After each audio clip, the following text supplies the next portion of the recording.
what you're hoping for the Sun Devils, I guess would be the best way to say that. What's Coach Horton hoping for? I'm saying that a little bit facetiously, that the colder the better, the wetter the better, advantage us, I guess, because we're a little acclimated to that. But last time they were here, I think we had all 5 elements. We had rain, sideways sleet, snow, and a lengthy game. So they pretended like they enjoyed it. We won that one. 5 games in 6 days, good just to get one breather before you jump back into a pretty important series for you guys. Yeah, we're a little tired. It was a long trip there, difficult trip there, time elapse wise, and the time that we'd had to get up to go on Monday, and a long journey back, 9 hours I think from the time we got on a plane to the time we got back here, and got back at 2 o'clock in the morning. So we're a little worn out, and a lot of innings played and a lot of grinding kind of efforts for the athletes. I know as a coach, if I'm a little bit tired, even though I'm a lot older than them and have a lot of less energy, that the guys that have been logging a lot of innings probably are a little worn down. And so we chose to have a light optional day, practice day. Usually we use it as a tune-up, going into a conference series or any weekend series. And weighing the 2 options, I thought it would be better that they rested and kind of got their energy back, so to speak. And I don't think any of us liked the trip a whole lot. We didn't play very well. We didn't play very well in a lot of different areas. Our objective each and every week that goes by and day is to get better. And there's some areas of the game that we're not getting better. We're not progressing. And in fact, we're taking a couple steps backwards. That's probably more so than thinking about what's in front of us this weekend and the next 3 weekends of 3 very, very good conference opponents. Our objective is going to be to get us back on track of playing good Duck baseball, and we got away from that and against Texas State for sure.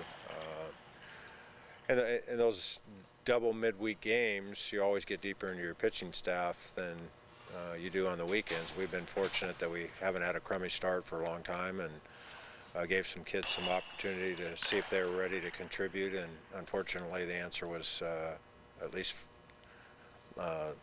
yesterday and the day before, the answer was they're not ready, or they weren't ready, and that's disappointing. I take that personal because I'm working with that position, and we weren't worthy of picking them up. That's the other part of it. It's a team deal, and whether you make a coaching move or a coaching decision, or you say the right things to your athletes that get them to play hard and well. There was really no phase of the game. There were some individual performances that were pretty good, but collectively I don't think any part of our game, including our coaching staff, didn't feel good coming back from the trip. Baseball's one of those things where it always seems like it's still early in the season to get your feet, but you can't really quite say that anymore. You feel like now you guys should really start, or at least it's time to really now start turning it on. Well, the next time I get to talk to my group as a whole, they know it.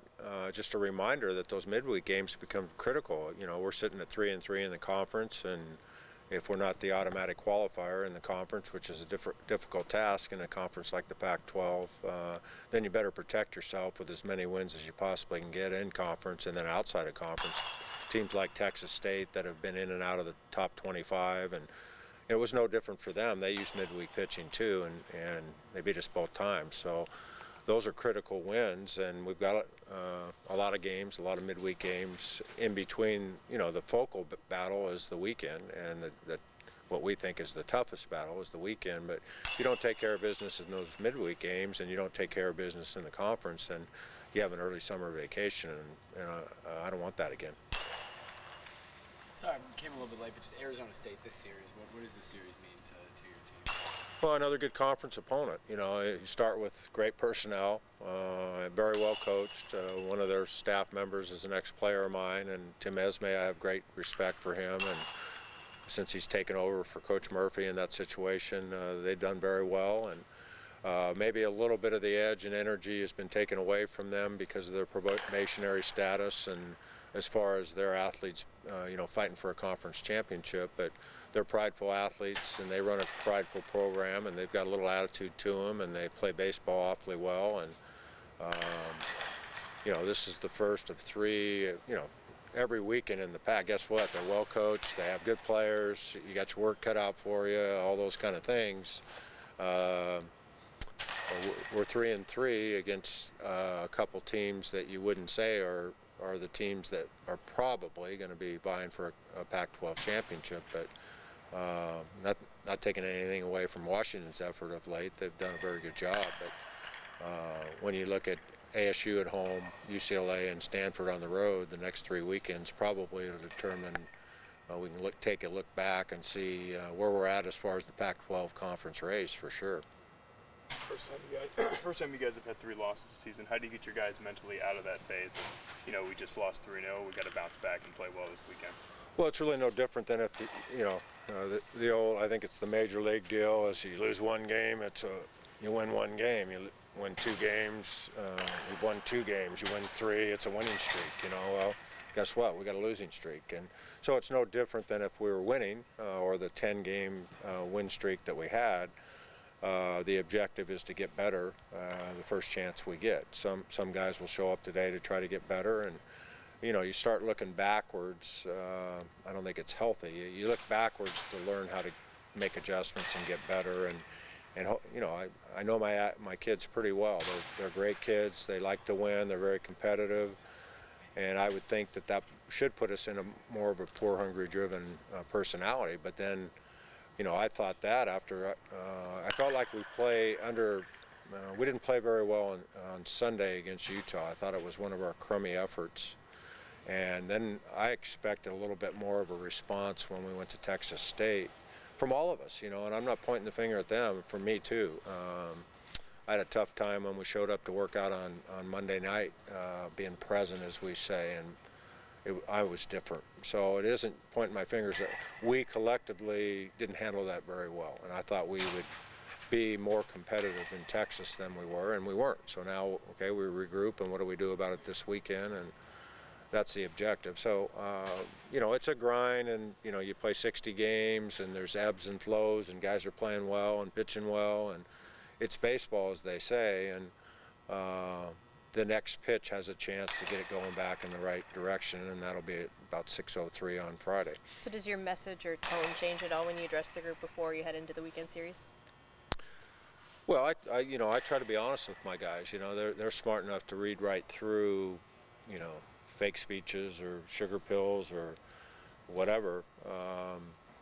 The next time I get a chance, I'm still accumulating my thoughts and trying to be accurate with them and trying to give them leadership. That's what a head coach does, and that's what the coaching staff does, is make no mistake about it. They're hurting just like we are. What they need is direction on fundamentally how to fix things. If it's a physical thing, get their minds right. And I don't think you get that. You don't get that trust if you're shallow and punish them or BS them, so to speak. I think you've got to try to figure out solutions for them, because complaining about it doesn't do any good. And I thought we played soft and non-competitive, and this group so far, except for maybe with a couple exceptions, they've showed up to compete. Not always played extremely well, but they've showed up to compete, and the challenges that the game and we have presented them, they've embraced. I didn't think that was the case in Texas, and I'm confused by that. George, one of the big losses off last year's team is losing Pulford, had been such a stalwart for 3 years. Just thoughts on Aaron Payne stepping in, because you talked about what a big role that was going to be to fill that middle infield. He's the new guy. Danny was awfully good, and Danny had his personality, and Aaron's got his personality. I love our middle infield right now. We lost Cerna and Pulfer, and they logged a lot of innings and had a lot of success, but I wouldn't trade our middle infield for any middle infield in the country. They're both solid players. They're instinctive. Their personalities are quiet. They lead by example. Danny was, he was a media favorite and a crowd favorite because he always had his opinion.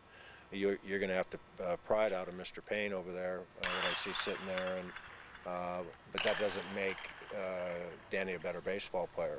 Aaron and I go way back, and Aaron Jones and I go way back, and they're not only good on the field, they're good off the field. They come to work every day. They're lunch pail guys, and if you have enough guys like that, you're gonna be successful. Why has he been hit by so many pitches? Well, he doesn't get out of the way. He's on the plate.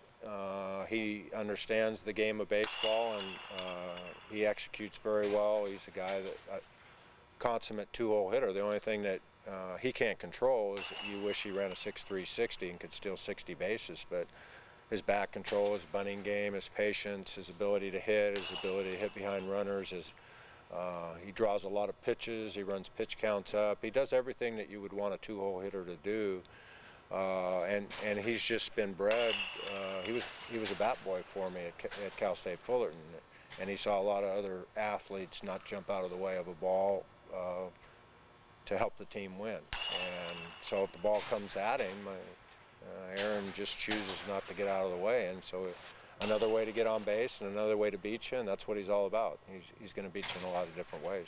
That's a tricky thing, though. College baseball umpires can be sticklers and not give the base as easy as maybe a pro guy does on that. Yes, and there's certain teams that have reputations for that.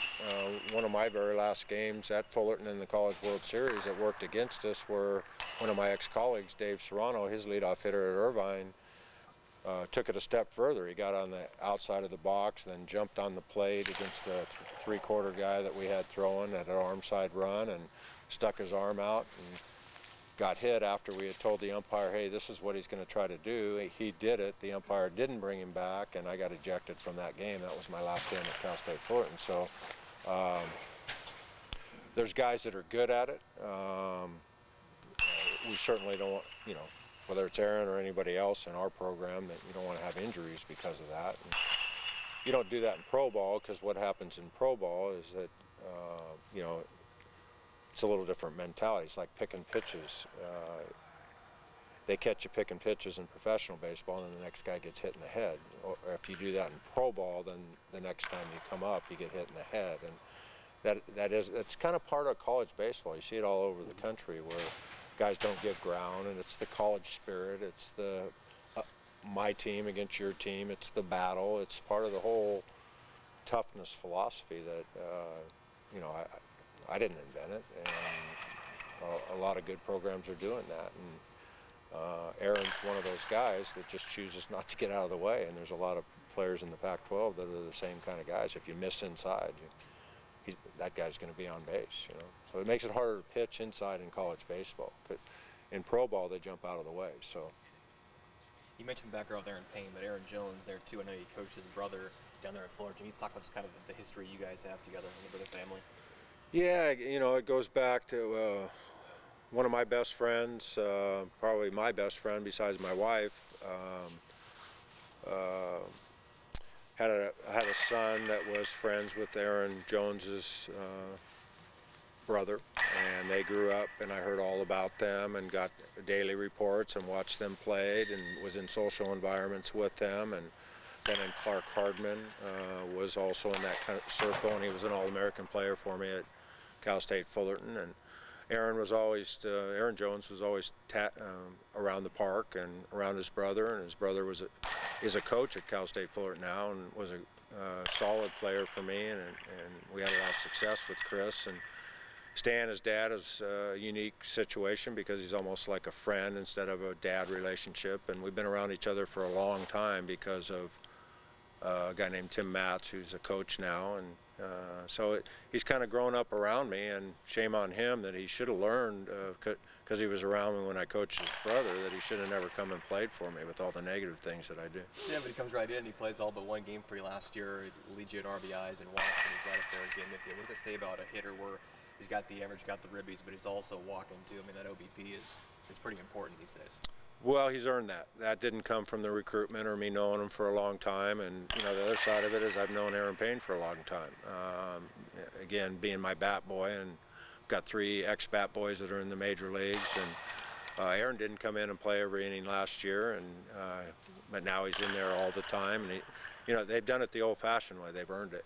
They're both tremendous players in their own right. And Aaron Jones' situation was unique because he came, he's a catcher first and foremost, but he's an athletic catcher that has good instincts in the outfield. And rather than wait his turn to be a catcher here, he was able to win the position as an outfielder. And right from our very first series, he said, hey, look at me. You're right, Coach. I am Division I player as a freshman, and he's been one of the real consistent players for us ever since he stepped foot on campus. And sticking behind the plate, he's getting better every day at that. And I was on the phone with the Team USA committee that I'm working with this summer, and the catching position isn't a real strong position nationally with the freshman-sophomore group, and Aaron's name came up, and the fact that he can do a lot of things and his athletics works for him. What works against him for maybe a Team USA opportunity is he's a draft-eligible sophomore, and we try to stay, the Team USA committee tries to stay away from draft-eligible players. So we'll have to see if he stays on that board or not, but that's the kind of player he is. When he's talked about in a group of about 60 kids that we're going to pare down to 22 guys that we're going to go to battle in Cuba and the Netherlands with, that speaks for itself. He's one of America's finest players, and we're happy to have him. Thank you, George. Thank you.